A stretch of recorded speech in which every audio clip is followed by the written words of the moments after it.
कौन से कानून हटाए गए और कौन से जो हैं नए कानून लाए गए। 1 जुलाई 2024 से तीनों नए कानून हैं वो अभी इन्फोर्स हो चुके हैं। इसे अगर कोई फर्स्ट टाइम ऑफेंडर होता है, यंग पर्सन होता है, वो सुधर सकता है, दोबारा से क्राइम नहीं करेगा अगर उसको हम एक वार्निंग भी दे दें। जैसे कि ट्रैफिक लाइट्स के ऊपर ट्रैफिक को मेंटेन करना 5 दिन के लिए।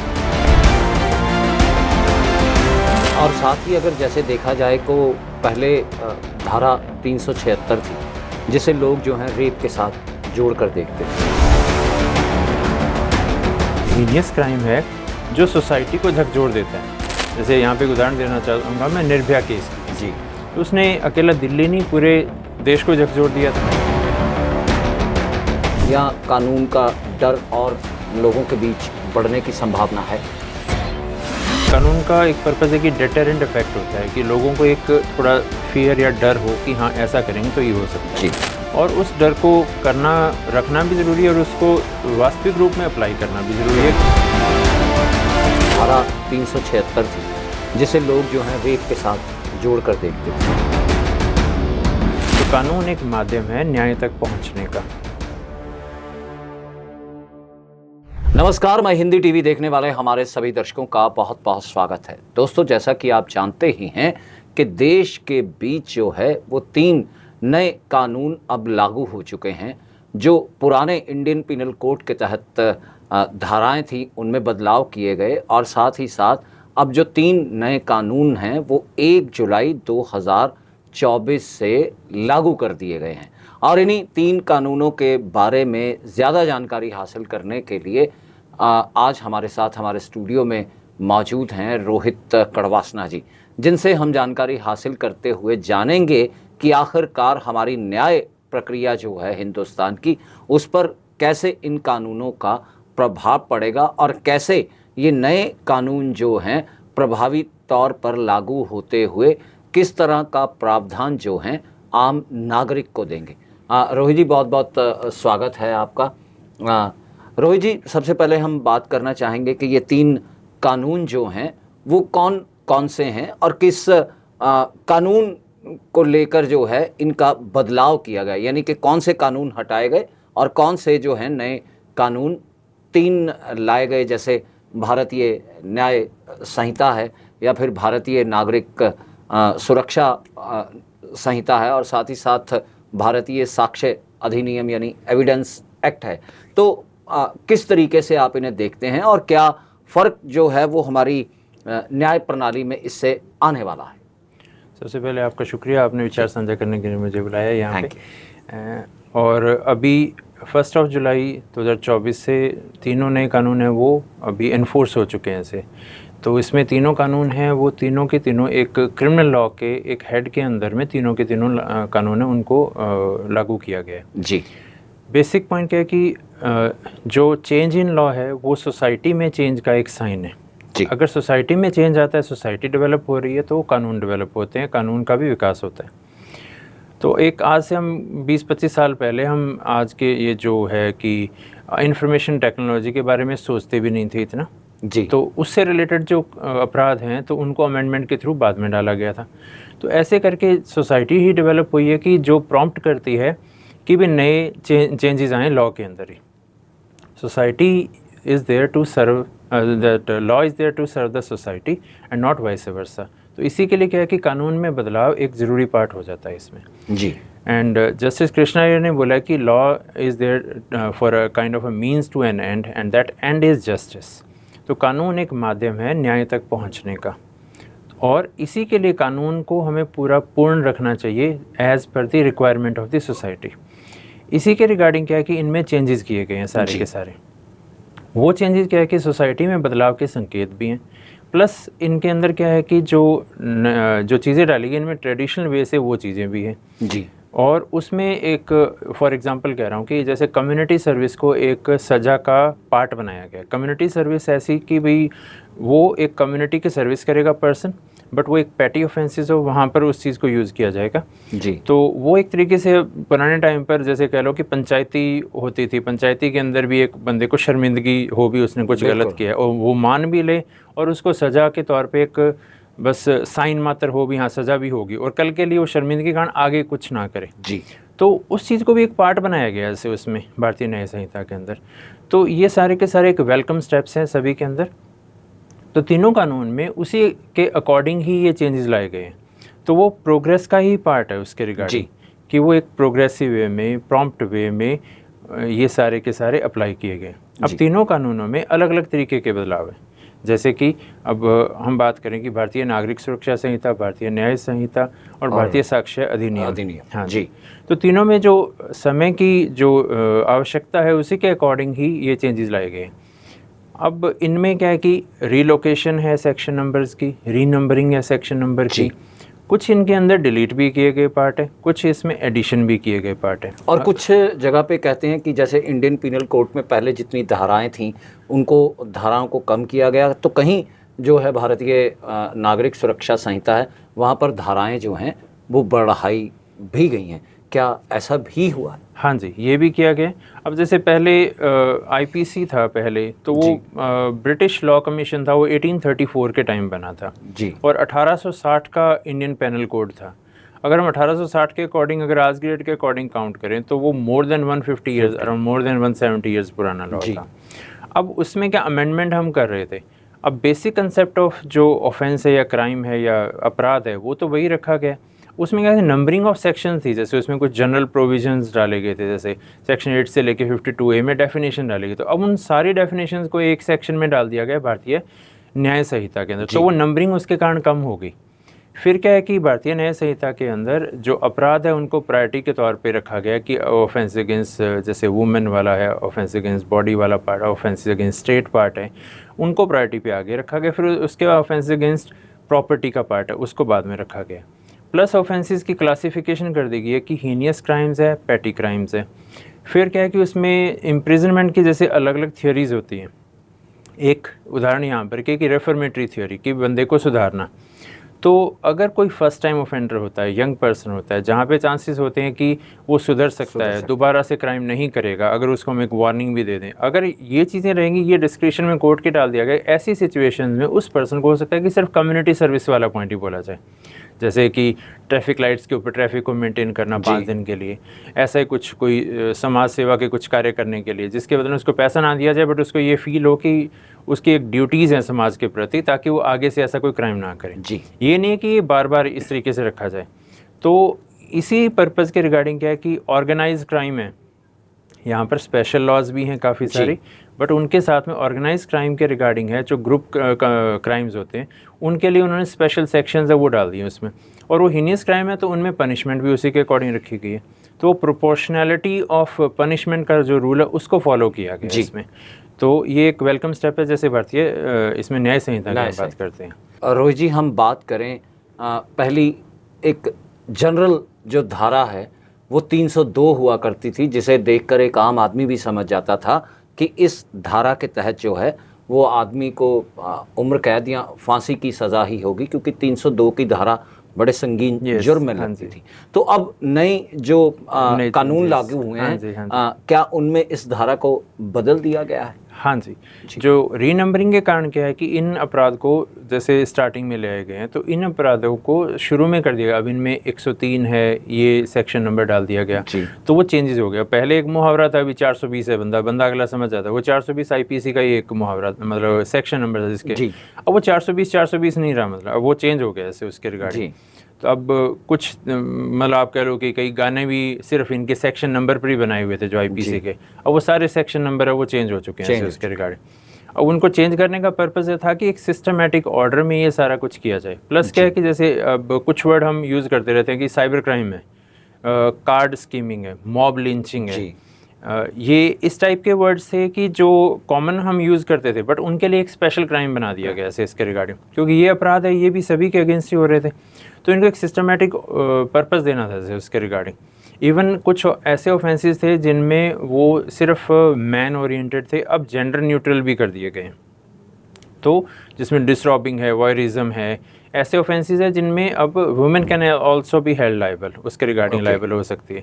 तो इस तरीके से उसको विस्तृत भी किया गया, वास्ट भी किया गया इसके रिगार्डिंग। और साथ ही अगर जैसे देखा जाए को पहले धारा 376 थी जिसे लोग जो हैं रेप के साथ जोड़ कर देखते थे, लेकिन अब उसे भी हटाते हुए इसे धारा 63, 64 और साथ में एक 70 जोड़ दिया गया है जो गैंग रेप के बीच लागू होगा।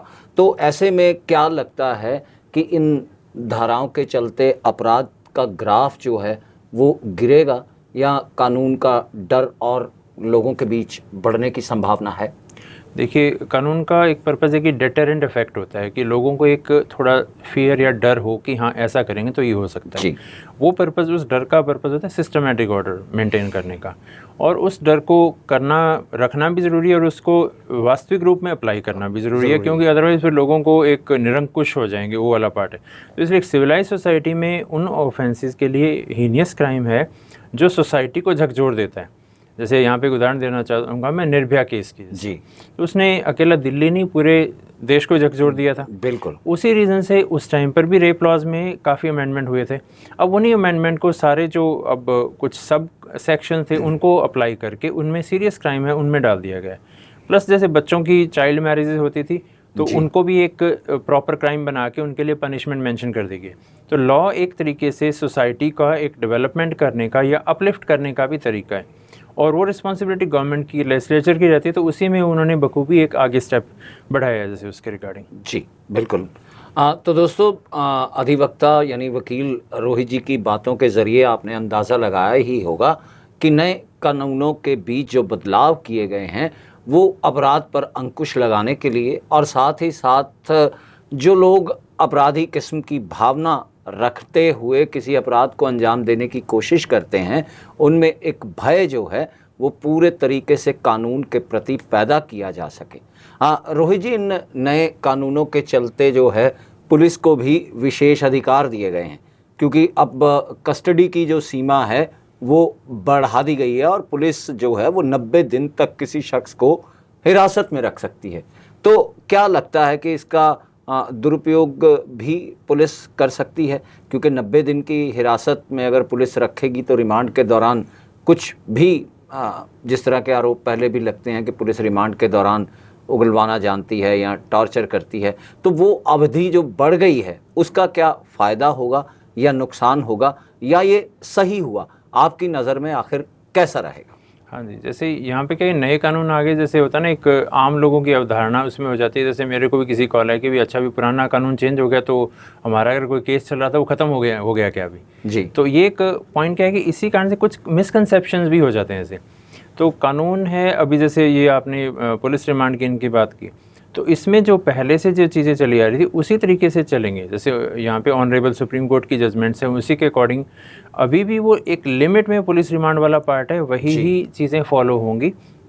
हाँ, ये नया कानून है, इसलिए क्या है कि अभी इसकी इंटरप्रिटेशन दोनों तरीके से रहेंगी। जब तक ऑनरेबल हाई कोर्ट की, ऑनरेबल सुप्रीम कोर्ट की इसके रिगार्डिंग कुछ गाइडलाइन नहीं आती तब तक ये मिसकंसेप्शन भी चलेंगी। तो सबऑर्डिनेट जुडिशरी को इसी रीज़न से एक थोड़ा सा एक एक्टिव रोल, प्रोएक्टिव रोल करके चलना पड़ेगा। और हो सकता है कि कुछ मैटर्स में honourable high court, honourable session court या सुप्रीम कोर्ट मतलब कुछ रेफरेंसेस भी जाएं कि इस पर्टिकुलर प्रोविज़न को हम कैसे इंटरप्रेट करें, ये भी सिचुएशंस आएंगी। उसमें अब पुलिस को पावर्स दी गई हैं, तो उनमें क्या है, जैसे हैंडकफिंग, हथकड़ी लगाना हर एक जैसे केस में उसके अगेंस्ट चीज़ें थी। बट आज की अब नए कानून में क्या है कि हथकड़ी लगाना भी कुछ जो सीरियस क्राइम्स है उनमें पुलिस के पास पावर्स रहेंगी। फिर दूसरा क्या है कि पुलिस की जो अरेस्ट करने की पावर्स हैं उनको थोड़ा विस्तृत कर दिया गया है। बट विस्तृत करने का यहाँ पे हम हमेशा क्या है कि ये जो है ये प्रोसीजरल लॉ है। प्रोसीजरल लॉ है तो उससे ऊपर एक है कॉन्स्टिट्यूशन ऑफ इंडिया। तो कॉन्स्टिट्यूशन ऑफ इंडिया में ऑटोमेटिकली फंडामेंटल राइट्स है कि किसी की लाइफ एंड पर्सनल लिबर्टी है वो नहीं भंग होनी चाहिए, वहाँ पर उसके अकॉर्डिंग ही वो आर्बिट्रेरी नहीं होने चाहिए डिसीजन।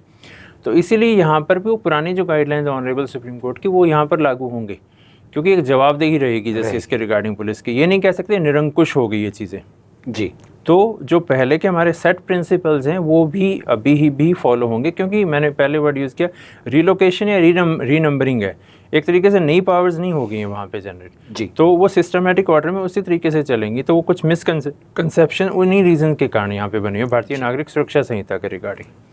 तो अब नए कानूनों के तहत क्या जो इलेक्ट्रॉनिक एविडेंस है, मोबाइल फुटेजेस हैं या अपराध को साबित करने के लिए दूसरी जो इलेक्ट्रॉनिक एविडेंसेस होंगी, मान लीजिए अपराधी ने किसी जगह पैसे इस्तेमाल किए, उसकी रसीद, बैंक एटीएम की रसीद, तो क्या इसको भी शामिल करते हुए जो है वो किसी तरीके की राहत मिलेगी अपराध पर अंकुश लगाने में? यहाँ बहुत सही प्रश्न पूछा कि जैसे अभी हम आज की दुनिया में एक डिजिटल वर्ल्ड में रह रहे हैं अभी, तो डिजिटल वर्ल्ड है तो हमारे डिजिटल इम्प्रिंट्स भी रहते हैं। जैसे पुराने टाइम में रेत पे पाँव के निशान होते तो यहाँ पे हमारे डिजिटल इम्प्रिंट्स रहेंगे। तो उन्हीं डिजिटल इम्प्रिंट के कारण क्या है कि हमारा जो एक मनी ट्रेल है, हम कहीं पे कुछ कर रहे हैं तो सीसीटीवी कैमरा फुटेजेस हैं, फ़ोन कॉल ये हैं, जो रिकॉर्डेड फ़ोन कॉल्स हैं, फ़ोटोग्राफ्स हैं, तो ये जो चीज़ें एक एविडेंस के तौर पे, ये यहाँ पे एक पॉइंट कहना चाहूँगा कि जैसे ऑनरेबल सुप्रीम कोर्ट की जो जजमेंट्स थी तो उन्हीं जज मेड्स लॉ को एक स्टैट्यूटरी लॉ बना दिया गया ताकि कोई कन्फ्यूजन ना रहे वहाँ पे उसके रिगार्डिंग। तो इन्हीं के ऊपर जजमेंट्स थी, उन्हीं को यहाँ पे प्रारूप उस तरीके से दे दिया गया कि इन इलेक्ट्रॉनिक मीन्स को भी हम एक डॉक्यूमेंट के तौर पे देखते हैं। पहले हम लिखी हुई बात को मानते थे, अब क्या है कि हम एक वीडियो है या फोटो है या किसी फ़ोन में कुछ कॉपीज़ हैं तो उनको भी हम एक डॉक्यूमेंट के तौर पर मानते हैं। और आज की डेट में जैसे एग्जाम्पल है prevention of money laundering act है जी, तो उनमें क्या है कि मनी ट्रेल एक बड़ा रोल प्ले करती है, तो वो ट्रेल्स हैं उन्हीं के कारण, तो ये इलेक्ट्रॉनिक एविडेंस से एक मेजर पार्ट प्ले करेंगे। प्लस क्या है कि फॉरेंसिक जो एविडेंसेस हैं उनके ऊपर एक काफ़ी एक भार रखा गया है कि उनके ऊपर भी डिपेंडेंसी, तो इलेक्ट्रॉनिक एविडेंसेस फॉरेंसिक हैं, ये ऐसी एरिया डेवलप हो गया कि वो काफ़ी हेल्प करेगा कानून के जो एक पहुंचने के लिए, जस्टिस तक पहुंचने के लिए। यस डेफिनेटली आपने जैसे बोला ये एक बहुत अहम भूमिका अदा करेगा इन चीज़ों को यहाँ पे, और ये भारतीय साक्ष्य अधिनियम में इलेक्ट्रॉनिक एविडेंस को एक प्रॉपर उस डॉक्यूमेंट्री और ओरल के पैरेलल में ही रखा गया है इसी के रिगार्डिंग।